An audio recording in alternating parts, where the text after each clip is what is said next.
Tahukah kamu, haji merupakan salah satu dari rukun Islam yang dilaksanakan pada bulan Zulhijjah setiap tahunnya oleh seluruh umat muslim, salah satunya di Indonesia. Menurut keputusan Menteri Agama nomor 29 tahun 2019 tentang penetapan kuota haji tahun 1440 Hijriah /2019 bahwa kuota haji tahun 2019 sebanyak 221.000 jemaah haji dan kemungkinan kuota haji pada tahun 2020 akan ditingkatkan menjadi 231.000 jemaah haji. Dalam menunaikan ibadah haji, umat Islam diharuskan melaksanakan 6 tuntunan rukun haji, yaitu ihram, wukuf, tawaf, sa'i,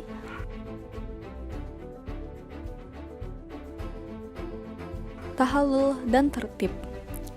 Namun, dari 6 rukun haji tersebut, semuanya dilakukan dalam keadaan suci atau tidak dalam kondisi haid.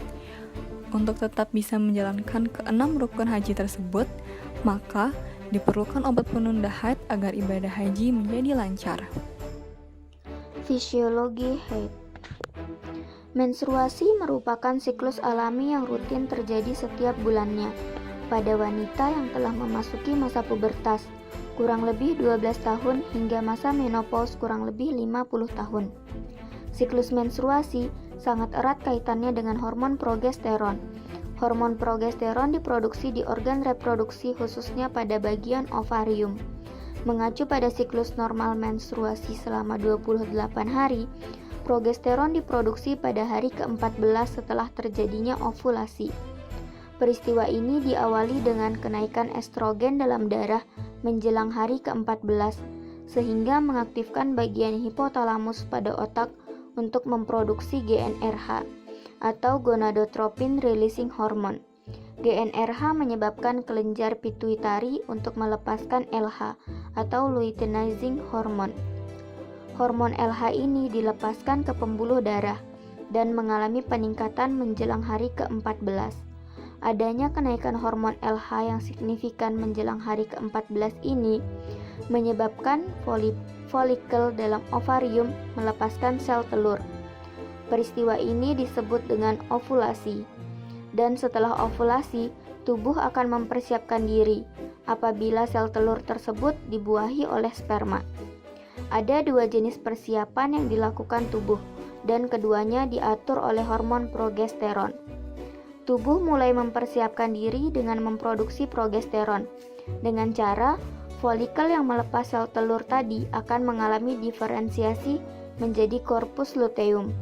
Setelah progesteron terbentuk, maka akan terjadi peningkatan progesteron yang signifikan setelah hari ke-14.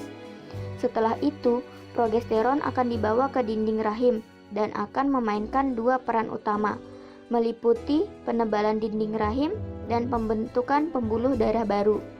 Namun, apabila sel telur tidak dibuahi oleh sperma, maka level progesteron akan menurun dan mencapai titik terendah pada hari ke-28. Hal ini karena progesteron menghambat pembentukannya sendiri dengan cara menghambat produksi LH pada kelenjar pituitari, sehingga menyebabkan korpus luteum berdiferensiasi menjadi korpus albikan yang tidak lagi memproduksi progesteron dan tidak ada lagi yang menahan penebalan dinding rahim, sehingga terjadinya peluruhan dinding rahim yang disebut menstruasi. Oleh karena itu, untuk menunda terjadinya menstruasi, seseorang harus menjaga kadar progesteron dalam tubuhnya tetap dan mencegahnya turun. Hal itu dapat dilakukan dengan mengonsumsi obat yang mengandung progesteron sebelum level progesteron turun. Kemudian, menstruasi akan terjadi kembali saat obat itu berhenti dikonsumsi. Salah satu obat yang mengandung progesteron yaitu Primolut N, di mana obat ini akan diserap dengan cepat melalui saluran pencernaan. Kemudian, obat tersebut akan mencapai kadar tertinggi dalam darah setelah 3 jam pemberian. Selanjutnya, obat akan didistribusikan di dalam tubuh dengan pengikatan protein plasma sebesar 96-99%. Maksudnya, obat ini di dalam keadaan bebas hanya terdapat 3%, di mana obat bebas inilah yang akan memberikan efek. Oleh karena itu, dibutuhkan waktu untuk obat ini bekerja. Selanjutnya, obat ini akan terdistribusi melalui ASI sehingga tidak disarankan untuk dikonsumsi oleh ibu menyusui. Kemudian, obat ini akan dimetabolisme di hati menjadi senyawa yang tidak aktif lagi, yang disebut dengan pregnenolone dan pregnanolone. Sehingga, obat ini tidak boleh digunakan untuk pasien dengan gangguan hati dan pada pasien gangguan ginjal perlu perhatian khusus. Dan pada akhirnya, obat ini akan dikeluarkan melalui urin dan empedu. Pada sebagian orang, obat Primolut N dapat menyebabkan abnormalitas menstruasi yang berupa terdapat bercak darah, terjadinya perubahan siklus menstruasi, bahkan tidak menstruasi. Selanjutnya, obat Primolut N juga dapat menyebabkan perubahan berat badan, sakit kepala, sakit perut, nyeri payudara, dan nyeri sendi.